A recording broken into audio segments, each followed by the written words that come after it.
Good morning, everybody, and welcome to the Composting Collaborative's January webinar on food waste recycling math. This is Nora Goldstein, editor of BioCycle, one of the founding partners of the Composting Collaborative. We're going to wait for just another minute to allow additional participants to join, and we'll get started shortly.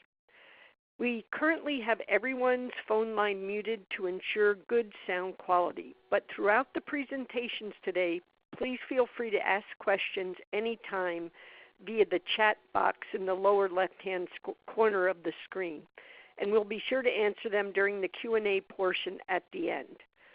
Also, we'll be sending out the recording and slide deck from today's webinar afterwards. While we're waiting, we just wanted to give you a brief overview of the Composting Collaborative and our work. The Composting Collaborative is an initiative that Green Blue BioCycle and the U.S. Composting Council founded in 2016. The collaborative unites compost manufacturers, consumer-facing businesses, and policymakers to share best practices and resources, as well as generate innovative solutions to shared challenges. Our mission is to accelerate composting access and infrastructure to improve soil health and divert compostables from landfill. Since the collaborative's founding about a little more than 2 years ago, we have grown to almost 100 members and over 2,000 subscribers. Our monthly webinar series is one way we aim to highlight best practices and case studies. We'd also like to bring your attention to 3 new reports and a set of training videos that are available via compostingcollaborative.org. These are Food Waste Pretreatment Directory and Guidance, Quantifying Full-Scale Food Waste Composting Infrastructure in the U.S., State Food Waste Recycling Data Collection, Reporting, and Analysis, and videos on compost sampling methods. Please consider becoming a member of the Composting Collaborative. You'll see on your screen a sampling of current members. Any company, organization, or government entity is eligible to become a member, and membership is free. It's a quick online application at our website, compostingcollaborative.org. You'll stay in the loop on the various projects we have in the works and can tap into a really great assortment of resources. Also, you'll learn about future webinars, and I'll take this moment. We'll also expand on this at the end to let you know about February's collaborative webinar, which is February 13th, which is going to be a discussion about organic waste bans and analysis of existing policies, challenges, and opportunities. Well, let's get started with today's webinar. Welcome, everybody. Again, I'm Nora Goldstein with BioCycle magazine. I'd like to start. Our webinar today focuses on food waste recycling math, calculating anticipated tonnages and processing capacity. And we have a great slate of presenters who I'm going to introduce to you now, and they'll in turn, as they finish their presentations, will introduce the next, pass it over to the next speaker on the webinar. Our first speaker this morning is Jennifer Erickson with Oregon Metro's Resource Conservation and Recycling Division. Jennifer came to Metro in 1990 and has worked in the RCR group since 1993. Among other waste reduction planning and coordination tasks, Jennifer's work is primarily focused on helping the Portland metropolitan region build a sustainable food system, including waste prevention, recovering good food for donation, and collaboratively developing policies and programs to collect and process what's left. She has managed a wide range of projects, from food waste composting contracts to creating grant programs. Currently, she is managing a project to implement a required business food waste separation policy that affects businesses in the region, as well as long-term regional food waste management framework. Next, we'll hear from John Fisher with the Massachusetts Department of Environmental Protection. John is Branch Chief for Commercial Waste Reduction and Waste Planning at the Massachusetts Department of Environmental Protection. In this position, he coordinates Mass DEP's programs to advance waste reduction, recycling, and composting by businesses and institutions in Massachusetts. John also oversees development and implementation of Massachusetts Solid Waste Master Plan, Solid Waste and Recycling Data, Solid Waste Advisory Committee, and Disaster Debris Planning. And last, we'll hear from Tim Hall with Cal Recycle. Tim serves as a technical expert on climate change issues and fulfills the lead coordination role in activities related to Cal Recycle's climate change and greenhouse gas reduction initiatives. He currently manages 2 contracts to collect data and information required to help analyze the progress that the waste sector, state government, and local governments have made in achieving the organic waste reduction goals established by Senate Bill 1383. We're in for a really fantastic set of presentations today. If you've just joined us, a reminder that we are recording today's webinar and we'll be distributing the recording afterwards. We have everyone's lines muted, but please do ask Jennifer, Tim, and John lots of questions through the chat box in the bottom left-hand corner. And with that, Jennifer, I will turn it over to you. Welcome. Great. Thanks, Nora, and good morning, and thank you all for tuning in. Today, I am going to give you a brief overview of our recently adopted food scraps policy, but mainly I'm going to focus on the information we gathered and the systems we put in place to estimate food scraps generation and recovery tons for planning and evaluation purposes. This information allowed us to identify who to include in the program and when, determine what type of collection, transfer, and processing infrastructure we would need, to track and monitor our compliance with the requirement, evaluate our progress towards meeting program goals, and inform our program improvement. I'll finish with information on how we filled and will be continuing to fill some of the gaps in our data to verify and refine some of our base planning assumptions. So first of all, what's Metro? Metro is the directly elected regional government that oversees issues of regional concern in the Portland, Oregon metropolitan area. These include land use and transportation planning, solid waste and recycling, parks and open spaces, performing arts and convention venues, and the Oregon Zoo. Quite a collection of responsibilities. The metro region is comprised of 3 counties and 24 cities, with a population of just over 1.6 million, and we cover an area of approximately 400 square miles. So here's a very abridged movie poster version of our over 20-year history of work on reducing and recovering food scraps in the metro region to give you a tiny bit of context. After many fits and starts, we secured a processing contract back in 2004, which was really the beginning of our current program. That was the good part. Despite achieving nearly 50% recovery in 2017, we're projected to still send more than 1.3 million tons of garbage to landfills next year. A full 20% of that material is food, the largest single component of our waste stream, both the bad and the ugly. Well, 2010 was a great year. We had 2 facilities with lots of capacity for food waste located near the region. Our suburban jurisdictions started up collection programs, and the future was looking bright. Then came Halloween 2011, when the City of Portland began its residential food scraps collection program. It was kind of a perfect storm. We got way more tons of material than we expected. A facility was in the middle of upgrades. We had a terrible weather pattern that brought no air movement. We had operational problems on top of that, and a major odor event led to lots of angry residents. This facility was eventually barred from taking any commercial material. They still take residential. Luckily, at about the same time, an anaerobic digestion facility opened about 100 miles to the south of us, and this is the facility we continue to use today. Despite these pretty significant setbacks, our elected council directed staff to keep the plate spinning and move forward with the required program. So last July on the big night, it was more of a big afternoon, the Metro Council adopted an ordinance requiring local jurisdictions to adopt mandatory commercial food scraps collection programs and begin implementation in March of 2020. We put together an intergovernmental team to develop the policy collaboratively and incorporate the interests and needs at the local level. The team continues to work together today preparing the implementation and measurement plan. Another part of this policy package is a resolution that directs staff to develop a food scraps disposal prohibition for consideration in this December. So we're looking at both required collection and a disposal ban. I also want to emphasize here that food waste prevention and donation have always been and continue to be our highest priorities.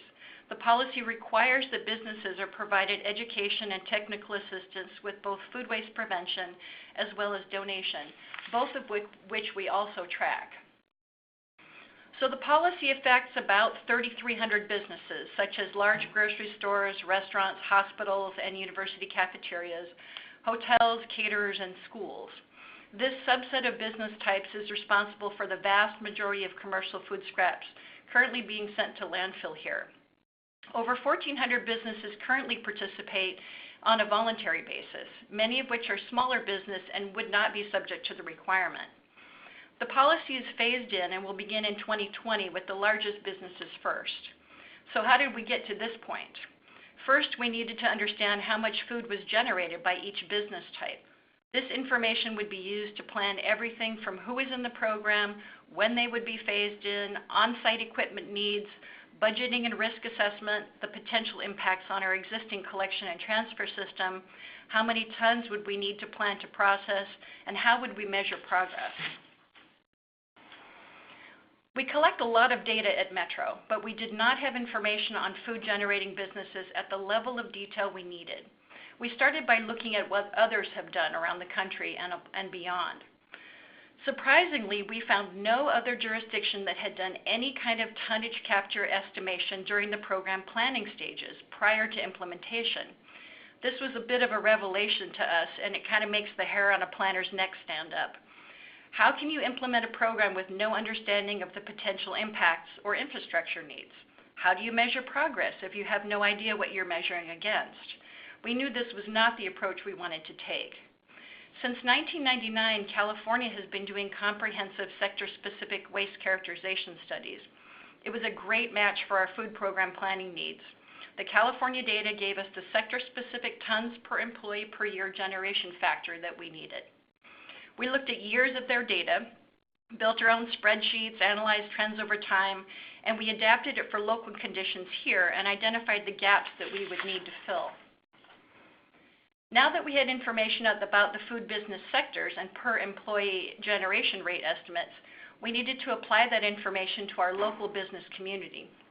After searching for tested and reliable sources of employment data, we landed on two key sources. The North American Industry Classification System, or NAICS, which most of you are probably familiar with. It's the standard used by the federal statistical agencies in classifying businesses to report to the economy.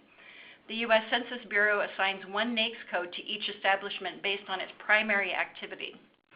We coupled that with QCEW information, which is a quarterly count of employment and wages reported by employers covering more than 95% of U.S. jobs and is available at the county, state, and national levels by industry. So how do we combine and refine these data sources to arrive at food waste generation estimates? First, we selected businesses to target for the program. We reviewed all of the NAICS codes that had anything to do with food and identified 6 main classifications. These included accommodations, education, food service, grocery, healthcare, and other.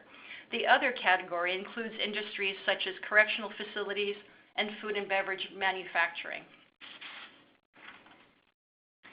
Once we had the targeted NAICS codes narrowed, we utilized confidential state employment data, the QCEW, to identify all of the businesses in the region of a certain NAICS classification. The QCEW data includes a wealth of business-specific information, including the NAICS code, business name, ownership, address, total number of employees, etc. The total number of employees is an important data point for our analysis. Because the food industry changes rapidly and the QCEW data is updated only every 2 years, we added another source, a business database that we purchased from a private company to augment the QCEW information. With the exception of the purchased data, information is readily available from federal and state sources, so any government agency can use the same methodology to help plan and evaluate programs. This matchup between our list of the NAICS codes, the QCEW, and the QCEW data provided us with the basis for our list of businesses to target for the program. Next, we needed to estimate the quantity of food scraps each business generated. This is where the sector-specific studies done by CalRecycle come in. Generation rates are determined on a ton per employee per year basis by business type. So if we know how many people work at a particular business, we can estimate the quantity of food scraps generated. It's not a straight line, however. We made adjustments including converting total employees to FTE, adjusting generation rates for certain sectors based on local knowledge, and reviewing the business types included in each sector. I don't have time to get into detail about all the adjustments, but I'd be happy to follow up on that later. We were pretty confident that our overall tonnage generation estimate was solid when the total closely mirrored actual food waste disposed by the commercial sector here in this region. Using these three base data sets with the adjustments is how we arrived at the food waste generation estimates by business type. This informs the program design, provides the basis for setting benchmarks, and helps to determine the transfer and processing capacity needed in the region. These estimates are not perfect by any means. Local knowledge is a really critical element. Much was first filtered by Metro staff to remove businesses that were duplicates or misclassified. We had a local brewery that was classified as a brewery, but we know that it also has a very large restaurant on site. So we reclassified that, for example, as a restaurant. Then resulting data is divided by local jurisdiction and given to them to review. They compare it to local data sources they have, such as business license information, food handler certifications, or field verified by local government on-site technical assistance staff. This is all fed back to us here at Metro to refine our base data. Aside from the internal program planning, we've created a simple calculator tool for businesses on our website that helps them understand when they will need to be in compliance and why. As I noted, we'll also use this data for evaluation. Food scraps evaluation will provide us with compliance monitoring, performance monitoring, and the evaluation of the effectiveness of our program. I'm going to go through these briefly next. In addition, we'll use the data to inform the need for a disposal ban or not. So if we're doing really well in recovery, we may not implement the ban. We landed on two observable indicators that determine business compliance with the requirement. First is the presence of correctly labeled and easily identified collection containers. The other one is adequate collection services provided, including the appropriate sized containers and sufficient collection frequency. For all jurisdictions, compliance will be determined based on the judgment of city or county technical assistance staff during site visits. Site visits will be conducted at 100% of non-participating businesses, and spot checks are made at 20% of participating businesses to assure that the required conditions are met by the end of the implementation period. We knew, of course, that we would not get 100% of the food scraps that are generated, so we looked at a range of separation efficiency rates, 30%, 50%, and 70%, and we settled on a goal of 50% separation efficiency, or about 59,000 tons. The actual tons recovered will be compared to our estimates to gauge progress towards meeting the goal, and will serve as a means of evaluating program effectiveness and to help identify areas for improvement. An important note here, performance is not an indicator of compliance. Local governments will not be required to meet a recovery goal. The tons recovered and progress towards meeting these recovery projections are an indicator being used to evaluate the effectiveness of our policy.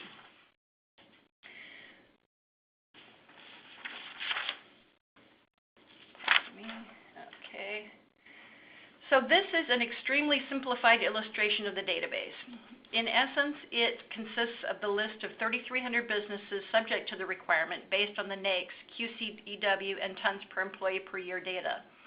The database geocodes business information, calculates the estimated quantity of food waste generated by each business, and assigns it a compliance group. This list is shared with local governments who use it to determine and report on compliance and also update the list on a continual basis. We'll also be collecting information on donation and prevention practices. Donation information includes whether or not a business is donating and to whom they donate. We are also partnering with our local food rescue agencies to capture data on quantities donated and mapping donors. Prevention information may include whether or not a business has adopted a specific prevention practice, such as reducing plate or portion sizes, measuring what's being disposed, etc. Over time, the database will help us get a clearer picture of total generation and allow us to track the impact of waste prevention and donation programs. This is an example of one of the reports the database will provide. It's a map of the region with the location of each business subject to the requirement. If you were to click on the dot, it will pull up a business-specific information, such as the name, address, compliance status, service levels, hauler name, donation and prevention information, and estimated tons generated, or if the business was granted a temporary compliance waiver and why it was granted that waiver. Every quarter, local jurisdictions will receive a dashboard report showing program implementation progress, waste prevention and donation measures, businesses in compliance by hauler franchise area, any compliance waivers issued, compliance and recovery over time, tonnage by hauler, and many other indicators. This example is a draft of what the regional dashboard looks like. We're still refining what data we'd like to see and doing some wordsmithing. The dashboard can be easily changed to reflect the data we want to see at any given point in time. This will allow us to track our progress towards meeting our goals and to determine where we need to make improvements, from individual business level service provision to regional level transfer capacity, for example. The information we built into the database also allows us to calculate many other things important to our program, planning and implementation process, such as distance to transfer services, estimated tons that may flow to a particular transfer station, changes in tonnage flow patterns as new transfer or processing services come online, service provision levels, and expected tons by hauler. This is an example of the quarterly report we would generate in order to determine payments that would be made to haulers based on the extra distance they need to travel to access food waste transfer services. Earlier I mentioned that we're also working on refinements to improve upon our assumptions. One of the bigger efforts is a food service sector waste characterization study. Restaurants represent 60% of the food scraps generated by businesses affected by the policy here, and we have the least confidence in the per employee generation rates in that sector. The data we're using from California doesn't provide generation rates by service type. For example, full service, limited service, catering, contractors, cafeteria. This is a significant data gap because we don't think that a full service sit-down restaurant has the same food waste generation as a fast food restaurant, yet we're currently using the same rate. The study will help us assign specific generation rates for individual types of food service establishments. For businesses that are separating their food scraps, we're going to be measuring the separation efficiency, the contamination rate, and the total generation of food scraps. This will also test whether our performance goal of 50% separation rate is realistic, as well as inform our education and outreach efforts. For businesses that are not currently participating, we'll measure the total and per employee generation of food scraps, again to refine benchmarks. We plan to repeat this waste characterization study likely in fiscal year 21-22 to look at changes and to guide program improvements. There's a ton more detail on all of this work. I could have spent the entire time talking about our program history, the nuances of the policy, how long it took us to develop it, our stakeholder engagement process, the myriad ways we considered for making tonnage estimates like square footage, number of beds, meals served, before we landed on employee numbers, how we chose a conversion factor for total employees to FTE, etc. I didn't even touch on what's going on with our local processing procurement. But suffice it to say there's a lot. And I'll stop here and I'll pass the baton to John. So thank you very much. Great. Thank you, Jennifer. So I'll be talking about food waste capacity in Massachusetts. I'll be starting first just to frame our statewide goals for reducing food waste. Then I'll be talking about our capacity and the diversion that we've seen to date. And I'll close with just a little bit of background information about the programs that we've been implementing to help support that capacity development. So to begin, we set a goal in our 2020 Solid Waste Master Plan to increase diversion or reduction of food material from disposal by 350,000 tons on an annual basis by 2020. That was off of an estimated baseline of 100,000 tons back in 2008. That was the year we were using for baseline data. So putting that together, that would be 450,000 tons of total diversion from disposal. Our most recent data that we have available is from 2017, and we now see total reported diversion at about 280,000 tons in 2017. So that's an increase of 180,000 tons off of our baseline. So just to compare apples to apples there, the 180,000 ton number is the one that connects with our 350,000 ton per year goal. We have had a continued increase over time. That 2017 number was an increase of 5% from 2016, although we believe it's going to increase significantly more in the next couple of years, which I'll talk about in a moment when I go through our capacity data. And just a note of clarification, all these numbers that I'm speaking about refer to tonnage of food materials in particular, even though a lot of these facilities handle other material in addition to food material. These capacity numbers and diversion numbers are focused on what's happening with food material. So I'm going to go through a couple different forms of capacity that we have here in Massachusetts and take them one at a time and talk about the status of each, and then put that all together and show what that looks like for our overall capacity. So the fastest growing area of capacity in Massachusetts is for anaerobic digestion. So in 2017, these facilities accepted about 88,000 tons of food material, but their overall capacity, at least their permanent capacity, is significantly larger than that. So at this point in time, the permanent AD capacity for food material is around 400,000 tons per year in Massachusetts. That represents 8 different anaerobic digestion facilities. But in addition to that, we have 3 more facilities currently going through permitting that would represent another more than 100,000 tons of capacity, and another couple more beyond that that are about another 130,000 tons. I should clarify the first 3 there actually are permitted. They're going through construction. The next 2 are going through permitting now. Most of the facilities that we have now are farm-based anaerobic digestion facilities. So out of our 8, 5 of the 8 are farm-based. We do have 1 standalone digester. We have 1 at a wastewater treatment plant, and then we have 1 small-scale digester that's co-located at a landfill. So that's anaerobic digestion. With composting, we've had composting capacity in place for a lot longer, but it hasn't been growing in the same way as anaerobic digestion has. So in 2018, I should say 2017, we saw a diversion of about 150,000 tons of food material going to compost operations here in Massachusetts.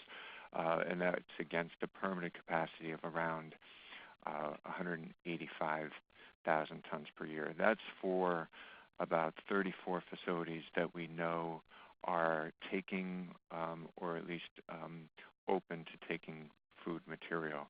We do have overall about 200 compost operations in Massachusetts.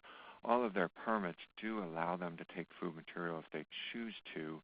However, most of them do not. So this capacity number that I'm showing is based on the roughly 34 that are actively taking or planning to take food material.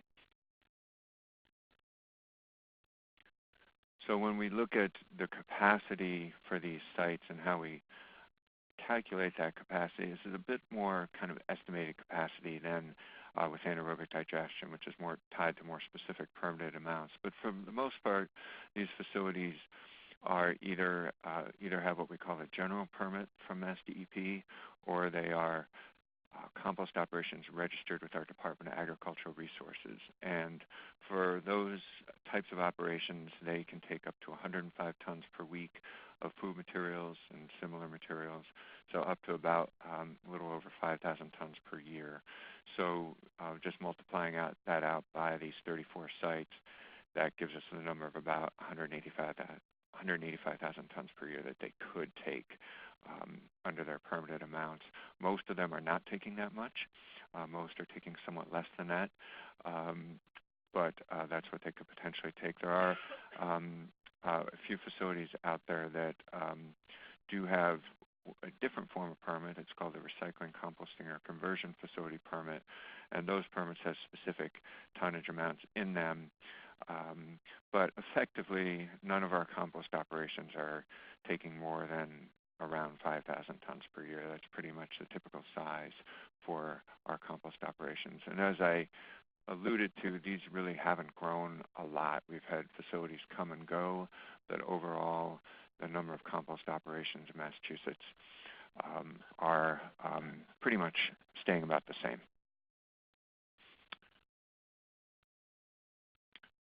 Okay, with the next category I'll talk about here is animal feed. So we have 11 operations that we are particularly aware of that take animal feed, although we believe there are likely quite a bit more than that. We just don't have good data on what all those facilities are or how much they are taking and able to take. So this is a bit of a vague area in our data. There is one exception. There's a facility we have called Troiano Trucking, which is not taking food material for animal feed, but they're taking it in to produce an animal feed product. They have a very large permit. They can take up to about 136,000 tons per year, but they're currently taking much less than that. They're currently taking about 16,000 tons per year. And I think it's very unlikely that they would ever get up to the 136,000 tons per year figure, but that is what they're permitted to take. And then the other animal feed operations, we really just don't know how much material they're taking. Then the other thing that we have going on, which is also hard to assign a true capacity number to, is food donation. So we have about 14 organizations that we specifically track food donation activity. This does not count all of our local food banks and shelters because they're generally accounted for the most part, in our larger food donation organizations. So about 14 that we track specifically. And those overall in 2017 took and donated about 26,000 tons of food material. Most of that tonnage was through food banks, and that's been fairly steady for a long time. The area where we've seen the more growth is in food rescue, particularly for fresh and perishable foods that are donated same day to local food shelters and other places, boys clubs, girls clubs, things like that, that donate food to those who need it and serve it the same day. We've seen a steady growth in that food rescue activity, and in the most recent year, it's up 14% from 2016, and we do expect that to continue to grow. We don't think it will ever be a really large chunk of our capacity, but we do expect it to continue to grow gradually over time. So when you put this all together, we have anaerobic digestion capacity that's permitted at about 400,000 tons now and going up potentially to 660,000 tons per year. We have compost permitted capacity around 185,000 tons per year that I don't think is likely to change very much. We have animal feed permitted capacity of 136,000 tons per year, plus some really unknown amount through farms that take food material for animal feed. So the 136,000, as I mentioned, we believe is overstated from that one facility, but the other capacity we believe is significant. We just don't have a way of putting a number to it. Then we have our donation activity in the neighborhood of 25,000 tons per year, give or take. And then the other form of capacity that we have, which is really important, but it doesn't add to this capacity. It's more complementary capacity or capacity that supports these other facilities, is deep packaging operations. So these facilities, we have 7 that we list, one of which is in Maine, but it actually takes material from Massachusetts. So 7 facilities, 2 of them do liquid-only products. This does also include the Troiano Trucking facility, which has deep packaging on site. And then we do have 2 more under development. So this capacity is really important to getting material converted into the right form to go to either an anaerobic digestion, composting, or animal feed operation, it doesn't so much add to the capacity, but it more makes that capacity more versatile and able to take in packaged food material as well as food material with some packaging contamination.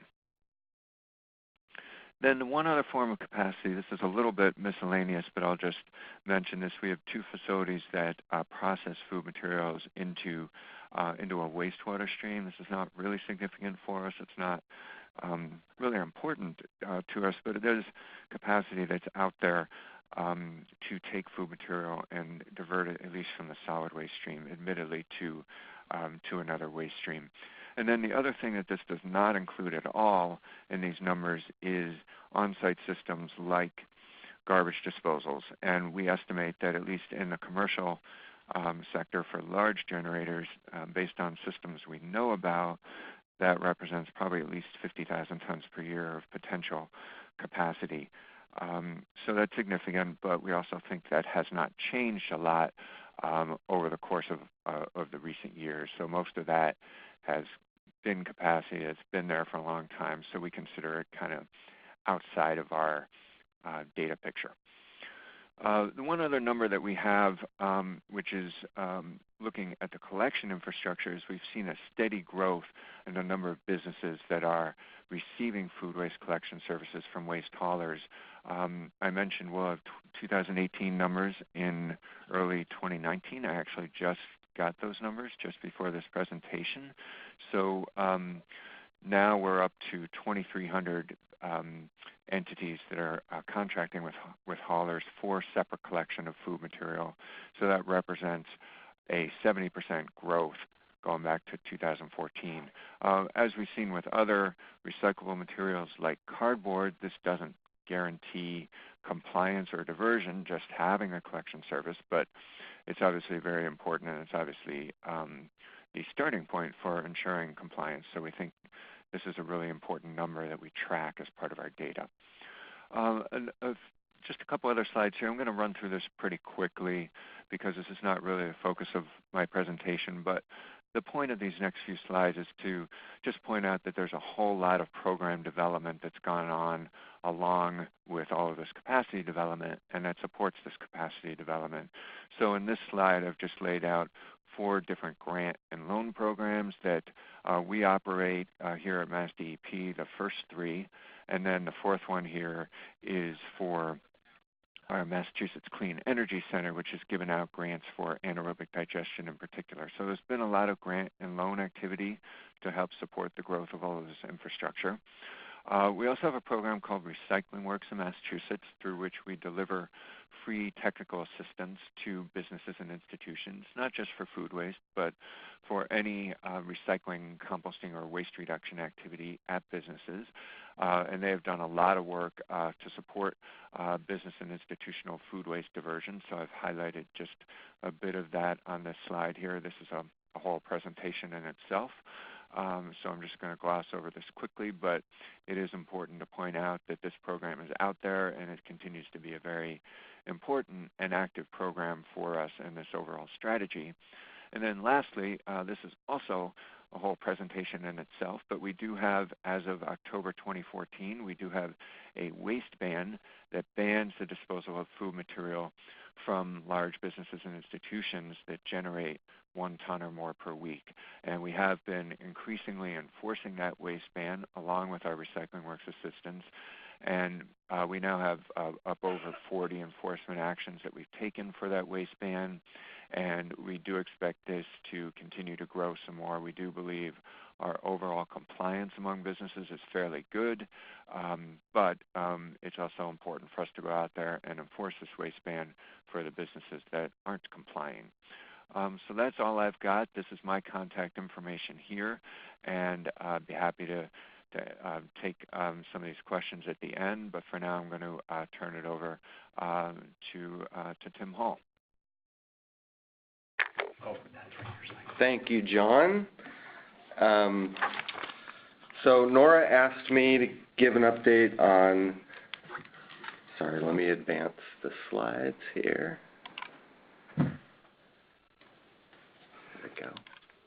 There we go. So Nora asked me to give an update on an infrastructure study we've conducted.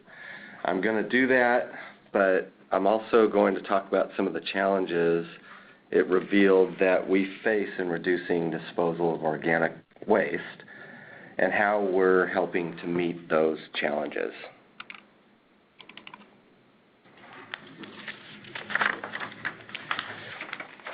Senate Bill 1383 was signed into law in September 2016.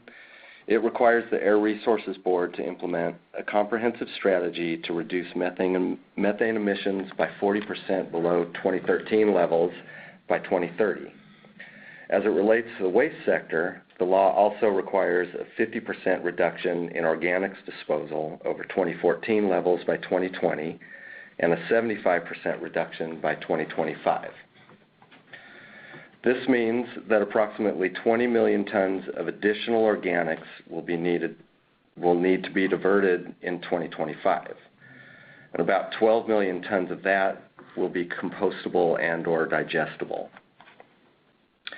SB 1383 also requires that 20% of currently disposed edible food must be recovered for human consumption by 2025. About 6 million tons of food waste was disposed in California in 2014, but we don't know how much of that was edible.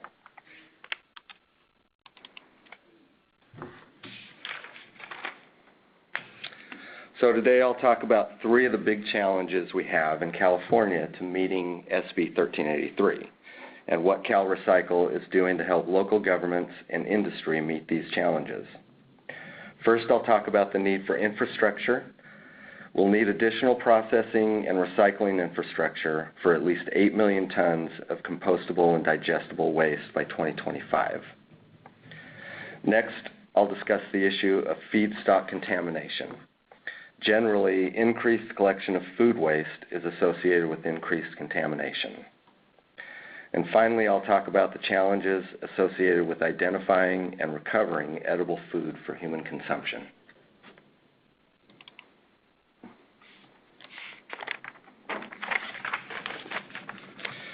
So we're nearing the end of this study to determine how much infrastructure the state currently has for processing and recycling compostable and digestible organic waste. The study has identified several significant findings related to infrastructure development. First, and perhaps the most obvious, is that facilities are expensive to build. Facility developers need significant incentives from processing contracts or other vehicles to make the necessary investments in infrastructure to meet the goals of SB 1383. The development of collection programs for food scraps and increased collection of other organics will be key to expanding the organics processing infrastructure. CalRecycle is also funding a study to analyze local service rates and other funding mechanisms that are available to pay for infrastructure. We hope to have a final report for this in the spring, and the findings from that report should help jurisdictions determine ways to restructure their solid waste rate services and leverage other funding sources to help cover the costs of implementing SB 1383, including infrastructure. Another way we're helping fund infrastructure is through our Greenhouse Gas Reduction Fund grants and loans programs. As of today, CalRecycle has provided $24 million to 10 organics infrastructure projects that will reduce GHG emissions by more than 400,000 metric tons of CO2 equivalents. Another important finding of the report is that collection drives infrastructure development. Organics recycling facilities go through the arduous process of expanding when collection programs are implemented or expanded, not the other way around. The dominant narrative has been that there isn't adequate capacity to handle the material contemplated under the bill. That assertion is somewhat undermined by the existing available permitted capacity, approximately 4 million tons statewide, documented in the report, and by the fact that composters say they will expand when collection programs are implemented. The SB 1383 draft regulations require jurisdictions to provide collection of organics to every organics generator in the state, with some exceptions for small and rural jurisdictions.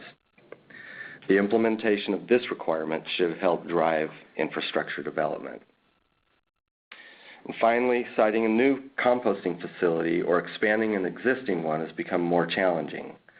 Rules from various regulatory agencies, both at the state and local level, make it challenging for facility operators to expand existing or develop new facilities.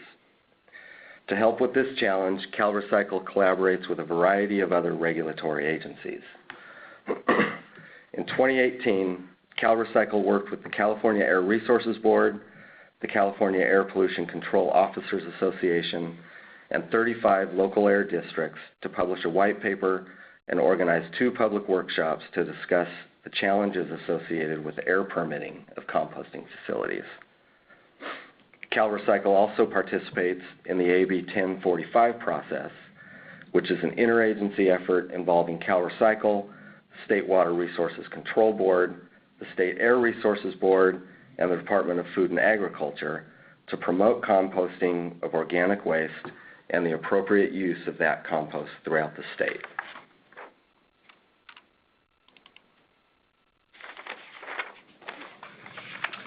The second big challenge is feedstock contamination.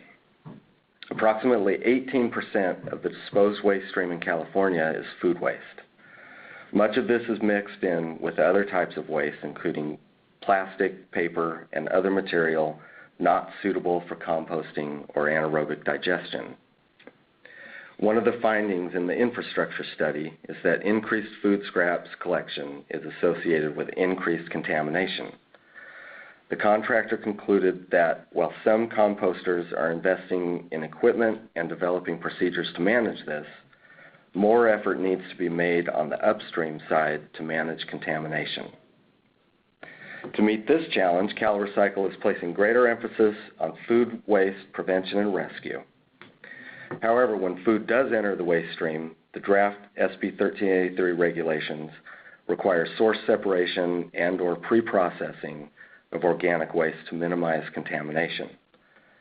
Jurisdictions will also be required to provide education and outreach to generators of organic waste regarding, among other things, requirements to properly separate materials in appropriate containers.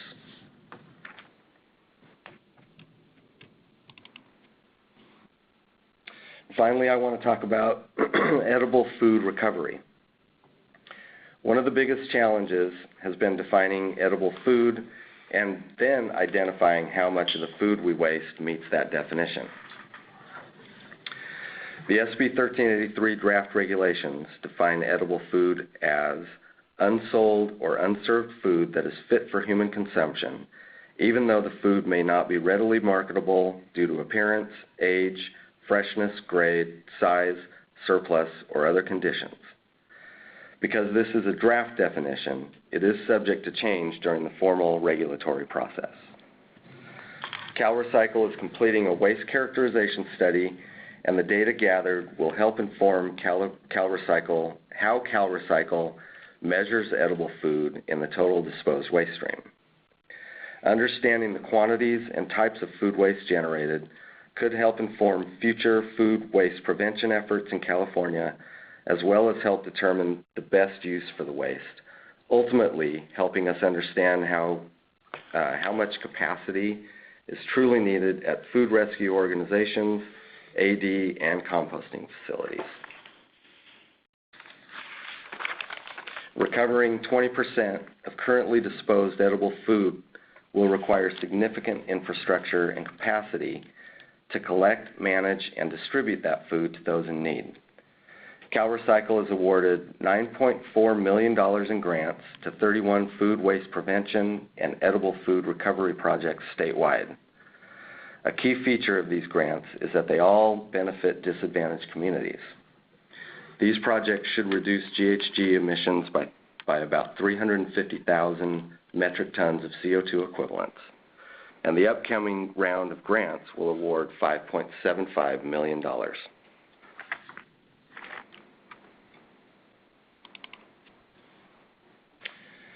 So this slide provides links to some of the resources I talked about today.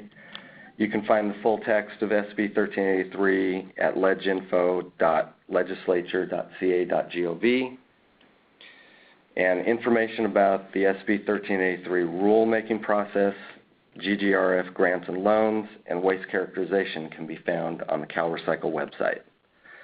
And just a note, the formal rulemaking process for SB 1383 should start this month and will include a 45-day public comment period followed by a public hearing.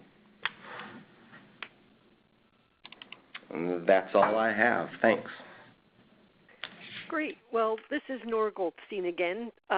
Thank you to Jennifer, John, and Tim for really good presentations with lots of great details and explanations.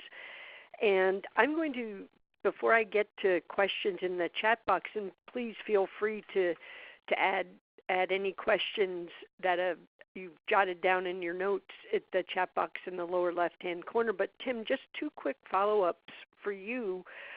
You mentioned that there's 4 million tons of available capacity. Was that both composters and anaerobic digestion and other outlets for food, that ends up having to be recycled? That is composting. Okay. And so that is, I guess, John talked about potential capacity, and that's kind of how I would characterize this as well. Okay. So it's unused potential capacity. So like permitted capacity. That's correct. Not current. Perfect. Thank you. Correct.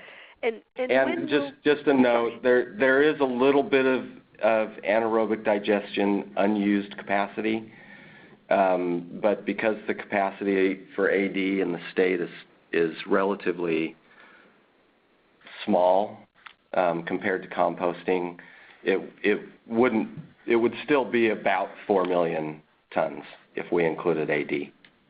Okay. Thank you. And when will that new study be available to the public?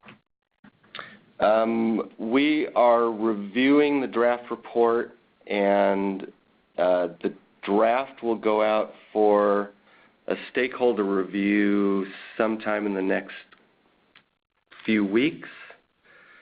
We should have a final report by probably early to mid-April. Great. Thank you very much. So we're getting additional questions in the chat box, and I'm going to just do a round of questions that are more clarification than sort of broader discussion for all the speakers. But for Jennifer, why does Oregon factor in wage data into its per employee waste generation data calculation? Actually, we don't use wage data. The QCEW data that we get has a wide range of information in it. And that's why it's considered confidential, because it has wage and tax information in it. We use it mostly to identify the business types, identify their location, and their employee counts. So that's the primary use of that data for us. So we do screen out. We get a big download from the state of the information, and we screen out all of the fields that we don't use, and then we just narrow it to the fields we do use. Excellent. Let me just see. I saw one. Bear with me just for a sec. Oh, so another quick follow-up for you, Jennifer, is, sorry, I'm scrolling a little wildly here. Question, do your numbers include post-consumer food waste also? Yes, our policy, we're looking at total generated food waste. So the total amount of food that's coming out of the back end of that establishment. However, our required collection policy only requires that these businesses collect back of house waste. They can collect material from the public, but they have to ensure that it is clean of contaminants, and we have a food only program. So the requirement is really back of house, and our goal is really to reduce contamination and to collect the material that's in the complete control of the employees of that business. Excellent. Thank you. John, does Massachusetts track how much of donated food ends up in the, quote, waste stream out of that, say, estimated tons that you're reported are donated? No, we do not specifically, and I don't believe that number accounts for that. The one comment I'd make about that is we've made a point of, as we work with businesses and institutions, to be really clear that when you're donating food, you need to be treating it as food. We've done a lot of guidance and recommendations around that to make clear that businesses aren't using that as kind of a way to get rid of, quote, food waste, but as a way to donate food that's good and safe to serve. So we've made a point of really trying to push hard that needs to be thought of very differently than any other program to divert, quote, food waste, because you're talking about taking food that you're intending to serve to people. So the goal there is hopefully that as businesses work to comply with the ban, they don't send more food waste to, more food that has to be disposed of to food banks and rescue organizations. And from what I've heard anecdotally, that has not been a problem. Excellent. Thank you. And one other question for you. What reasons do compost operations give for not taking food materials? It's really odor concerns above everything else. We do have a technical assistance program that works to support compost operations that do choose to take in food material, but here in Massachusetts, many of our compost operations have neighbors that are relatively close and over time getting closer, and odor is the biggest concern. Okay, thank you. Tim, can you please quickly summarize the methodology of determining the volume of edible food in the waste stream that will be used in the waste characterization study? Yeah, I actually have some help with me here today. I'm going to have Martine Boswell answer this question. Hello, everyone. So this is a really great question, and this has been a big challenge, but we're currently working on it. So in the 2018 CalRecycle Waste Characterization Study, we're going to be separating food waste into 8 separate categories based on, and this is a word we're making up here, but the edibility of that food. So we'll be looking at edible food, which is food that is intended for human consumption, consistent with the World Resources Institute's definition and the NRDC's definition. And then we'll be separating that edible food category into further categories, into edible, potentially donatable food and edible, not donatable food. We'll also have a category looking at inedible parts. Now, this is a disposal-based waste characterization study, so there are going to be some issues with the data because it's difficult to determine at a transfer station whether or not that food could have potentially been donated. But in addition to the 2018 waste characterization study, in 2020 we'll be doing generator-based waste characterization studies, and we'll be also using those 8 edible food categories that I had talked about. Now, if anyone on the call is interested in looking at our definitions of food, we'd be happy to share them with you if you reach out to us directly. Excellent. Thank you. Sorry about this. Questions are great, so I sorted the ones that came in during the presentations. Now I'm just sort of scrolling up and down here. This is a question it wasn't directed to anybody specifically, so I think if you could each individually address this. Are the tonnage numbers that are being reported including packaging and compostable food service items, or are they food only?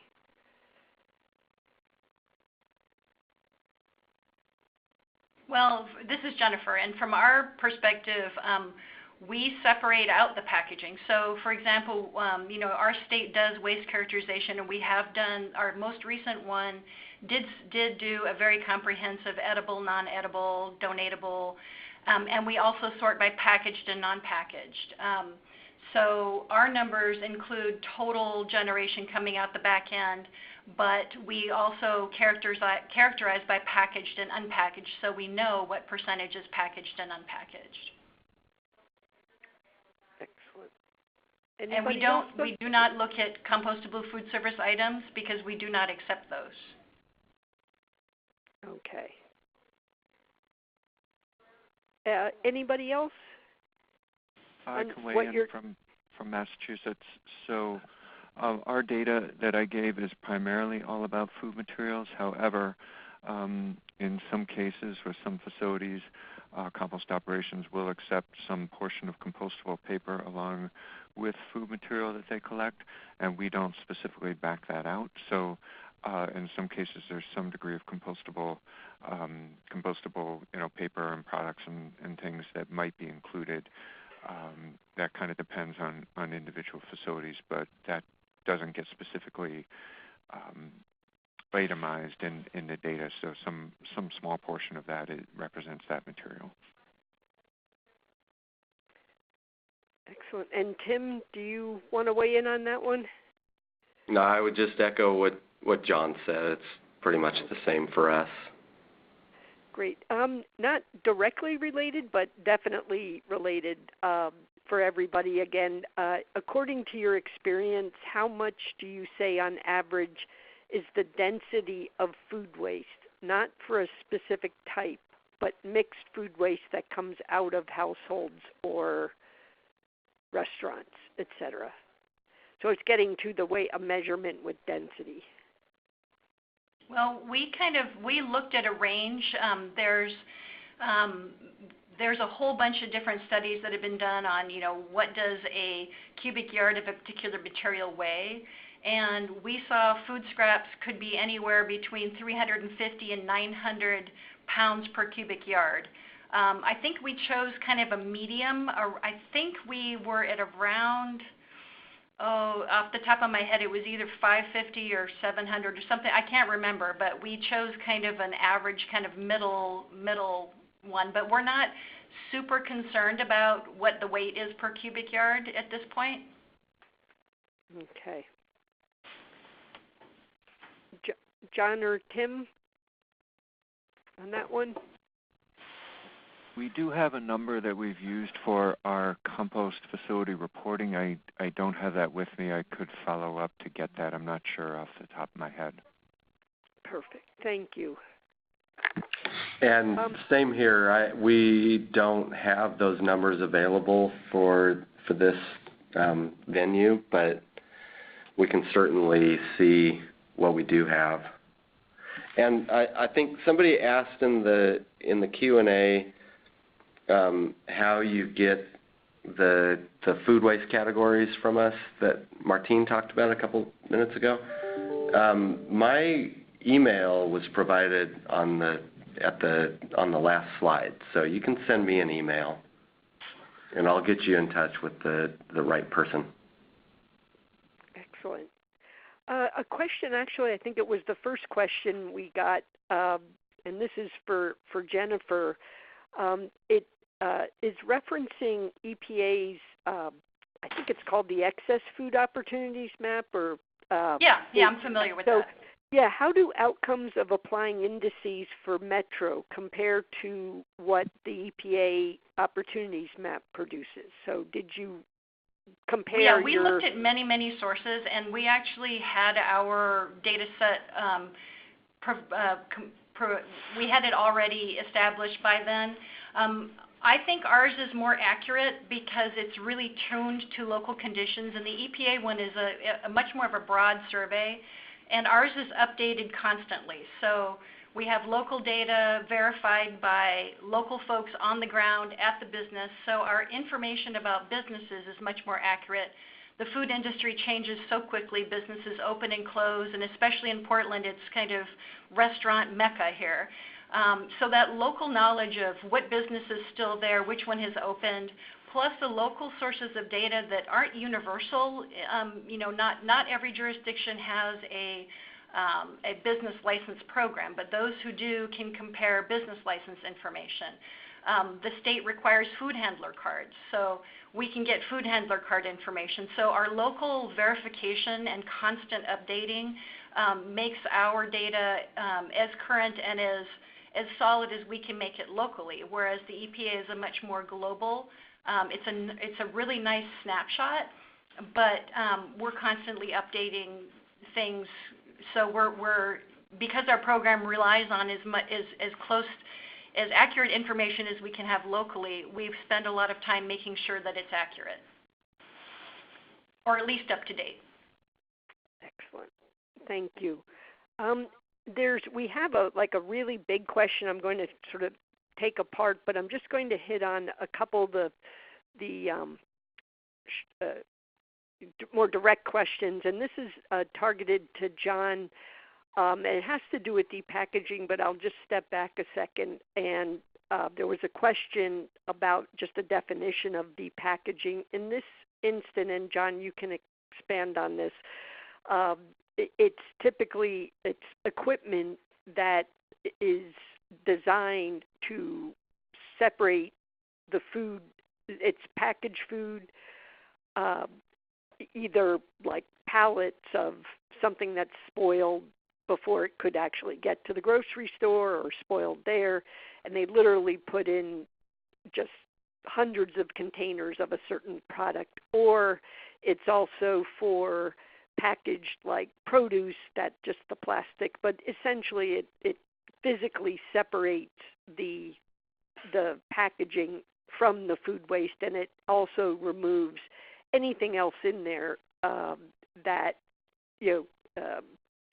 may even possibly could be composted or theoretically digested, is also removed, and it yields a slurry of different solids content, and that's a very broad. But BioCycles had a number of articles on depackaging equipment, and if you just go to our archives at biocycle.net, there's some good articles there. But John, the question is, apart from Troiano trucking depackaging going to animal feed, are all of the other Massachusetts depackaging units going to anaerobic digestion, or is some of that stream also going to compost? And is MassDEP applying grant funds to the 2 new depackaging units under development? Sure. So I'll take that the last part of the question first, because that's a simple one, and the answer is yes. We do have the 2 new operations that are moving forward do have grants from MassDEP as to pay for part of the cost of the depackaging equipment. With the depackaging units, they are, for the most part, they're going to anaerobic digestion. There are at least 2 exceptions to that. One is the Troiano trucking one, which is being used as part of their own process, and they're producing an animal feed product. And then the other one that sometimes goes a couple different places is a depackaging unit at E.L. Harvey in Westboro, and they will run loads depending on the type of food material. So they will take so-called wet loads or high water content loads and run those to go to anaerobic digestion. So that could be things like, obviously liquids, but also soups and produce and things like that will go to anaerobic digestion. But they will also then run separate dry loads for things like cereal and bread and crackers that they can potentially send for either composting or animal feed. So they will run 2 different types of loads through their depackager and send them different places depending on the nature of the food material. Excellent. And John, while we have you, another question for you is, did you say you have not seen an expansion of food composting capacity in the wake of the waste ban? Is this a bottleneck for large generators needing to comply? Yes, I did say that relative to composting capacity. However, we've seen a huge growth in anaerobic digestion capacity, where we already have more anaerobic digestion capacity alone to meet our 2020 goal than we need. So overall, the capacity seems to be there, especially supported by the deep packaging infrastructure. So on balance, the capacity and having a facility to haul to has not been a barrier for most businesses. There are a couple of exceptions where certain places in the state there are geographic gaps that make it more difficult or more expensive to divert food material in certain areas. So I think the one additional thing we need, and there's a question here about community composting, I think there's a value in having some smaller scale facilities to fill in the gaps between these larger facilities. And I think composting would be a good fit for those smaller operations, so that where we have some gaps, we can hopefully get some more local capacity developed to help fill those gaps. Because one of the real big costs is hauling food waste large distances, and if we can keep the hauling costs down, then that'll be a much better capacity picture for everyone. So overall, statewide, the capacity is there. There are just small areas in the state where it's more expensive due to the lack of local capacity, where I think that can be improved upon a little bit more. Excellent. Thank you. So the longer question, and then there was a follow-up, but this is for all of you. Jennifer, Metro is the newest to working on some sort of a mandate that may or may not lead to a full-on ban. But one of the questions is from somebody in Ohio, Cleveland, Ohio, where landfill tipping fees are low. So looking for your thoughts and suggested strategies, what metrics are being used to make the case for policy mandating diversion of food scraps from landfills? Because of the low tipping fee, that makes it difficult, but if you were to add in a community benefit, social benefit impact to those metrics, could those be translated into dollars to make the economic case to legislators? And the bottom line is, what is the best strategy for us to get a policy in place in a state where tipping fees are low? That's a really interesting question, because our tipping fees are not very high either. Ours are under $100 a ton, whereas our food scraps rate is about $66.50. But Oregon and the Portland metro area has always been very progressive in waste reduction and recycling. We have the first bottle bill and some very early recycling legislation. But my director always said to our elected board, the cheapest thing you can possibly do is dump everything in a hole in the ground. That's just a fact. That's the cheapest thing you can do with waste. But it's not necessarily the best thing to do with waste. For us, it's really a GHG climate issue, and it's also the fact that it is the largest remaining recoverable portion of our waste stream. We have a very strong agricultural corridor here, so putting food in a hole in the ground rather than making a product that creates energy or supports our agricultural communities is really a waste. And we also looked at issues around climate and food, and that I believe it was 8 of the top 20 impacts small impacts you can make according to Drawdown are food related. So even small choices around food can have a tremendous climate impact. Of course, we did do some degree of economic analysis, but when it comes down to it, our council was they were interested to some degree in the dollars and cents, but they were ready to move beyond that. And we also utilize, we have what we call a regional system fee, which is on every ton of material disposed, there's a fee that's charged that supports waste reduction and recycling programs. And that fee can go up and down to support these programs, meaning it's spread across the entire base of ratepayers, meaning, it could be a nickel or dime to implement a new program. So, we really didn't spend a lot of time with the dollars and cents, because our council was kind of the right word is not beyond that, but they were okay with it. They were ready for the next step to move further from a climate perspective. Anybody else want to take that on? I can weigh in on that too. This is John. So in a case where you're in a state or region with very low tip fees, very low disposal tip fees, that is, my personal opinion is I would not do a ban, or at least I would not lead with a ban. So for us, a big part of the ban was that we could argue that businesses could implement it cost effectively, and that's why we set our threshold where we did at 1 ton per week, and we were able to get the ban passed and implemented really without any opposition at all from the entities that needed to comply. And that was really because the economics worked. Now, everyone is also interested in all of the other benefits of doing this, and they're all important and significant, but I really don't think we would have been able to make this work the way it did if the economics weren't there for generators. So my advice would be to go a different route, at least to start, where you go kind of a voluntary partnership route. Certainly food donation has benefits all over the place in all kinds of ways, and is a great place to start for really anyone, anywhere.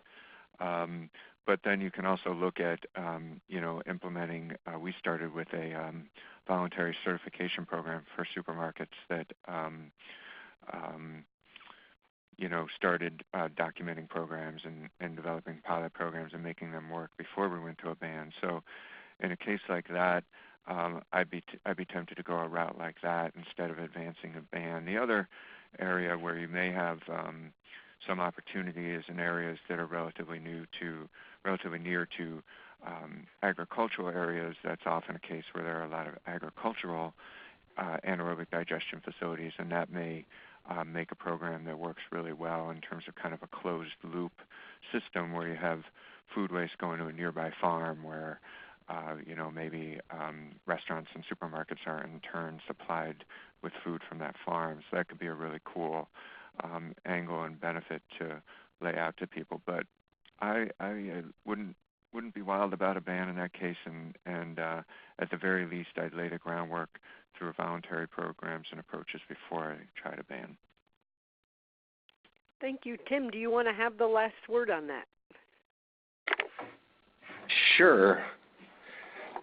We also have pretty low landfill tip fees, and that is a problem for composting and AD because they tend to be more expensive options. There have been attempts to increase the tip fee through the legislature.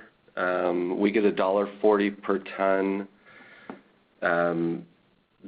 for every ton that's disposed, and there have been attempts to increase that.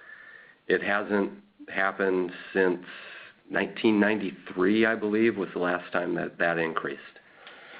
As far as bans, SB 1383 specifically prohibits a landfill ban of organics.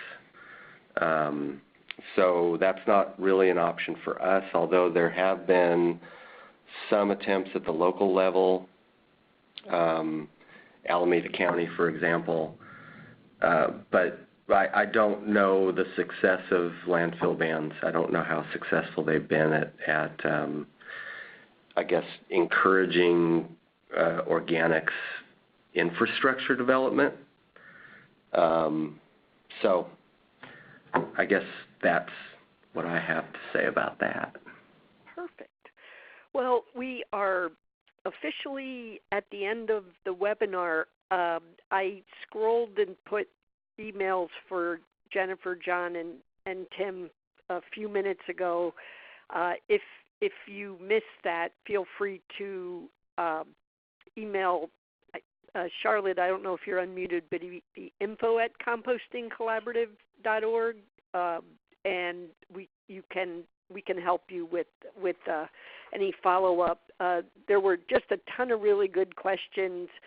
So I want to first of all, I want to really thank our three speakers on this webinar. Really appreciate your sharing of the information and your communication. It's great to have you on and appreciate that. The webinars are one of the things that the collaborative really has taken off with. So we encourage you to become a member of the collaborative. There's no fee. Next month's webinar is on February 13th, focusing on organic waste bans. You can see that on the slide. And there are some, just in today's questions, the whole issue of how to measure food waste, actually weight, density, water, cubic yards versus tons, conversion factors. One of the reports that was released at the end of last year is specifically on food waste recycling measurement, and that is an issue when EPA comes back. Those studies were funded by EPA, and they have a lot of interest in measurement. So I think that would be an interesting webinar topic. Just want to end. You can join, as I said. Just go to compostingcollaborative.org. And thank you. We much appreciate your participation today. Bye-bye now.